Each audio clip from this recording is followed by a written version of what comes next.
c'est vrai que l'ironie du sort, c'est que j'aime ma vie maintenant.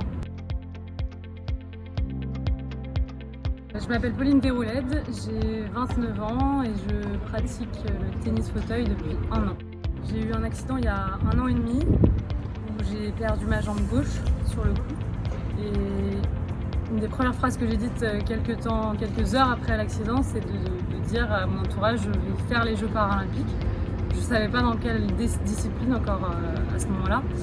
Le tennis a toujours été mon sport. J'ai fait beaucoup de compétitions quand j'étais plus jeune, valide. Et voilà, c'est toujours un sport que j'ai continué à pratiquer, mais en passion. Et très rapidement, on m'a parlé du coup du tennis fauteuil, sauf que moi j'avais un blocage psychologique avec le fauteuil roulant.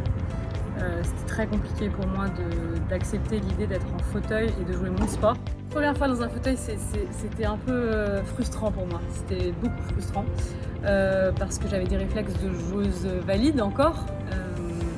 Et c'est vrai qu'il y avait beaucoup de balles, comme je devais apprivoiser le fauteuil, et que moi, à part sur un cours de tennis maintenant, je ne fais absolument pas de fauteuil dans la vie de tous les jours. Donc c'est vrai que c'était très nouveau pour moi et il a fallu d'abord que j'accepte de ne pas avoir toutes les balles. Il y a des balles que je voyais passer à droite, à gauche, que je savais que debout j'aurais pu les avoir, mais en fauteuil, pas tout de suite. Donc on a beaucoup travaillé avec ma coach le déplacement en fauteuil. Moi c'était du coup, ça l'est encore, c'est mon point faible, le déplacement en fauteuil, le côté tennis, la technique, je l'avais déjà, donc c'est ce qu'on travaille le moins finalement. Et voilà, j'ai peut-être dû rattraper mon retard, travailler plus que celles qui sont en fauteuil dans la vie de tous les jours, celles qui sont sur le circuit depuis plus longtemps. Et je suis assez satisfaite parce qu'au bout d'1 an, le bilan que je dresse, c'est que je suis beaucoup plus à l'aise que quand j'ai commencé. Donc c'est satisfaisant. Le tennis fauteuil, c'est un autre sport que le tennis valide. Mais ça reste du tennis, c'est bizarre ce que je dis. Mais du coup, j'arrive vraiment, moi je prends ça comme un jeu, quoi. Vraiment, ça m'amuse en fait, ça m'amuse. On retrouve beaucoup de points en commun avec le tennis, forcément la tactique, tout ça, il y a des choses qui ne changent pas, mais vraiment maintenant je peux dire que je prends énormément de plaisir.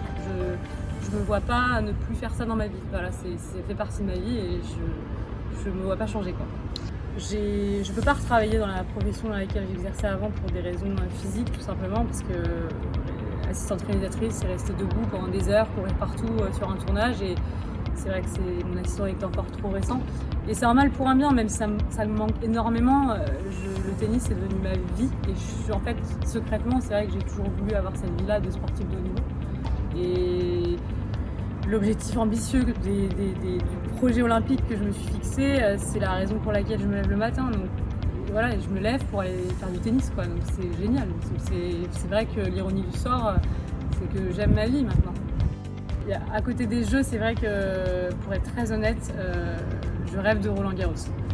Moi, Roland, depuis que je suis petite, j'y vais, j'habite à côté, je sais pas, inconsciemment, c'est un truc, voilà.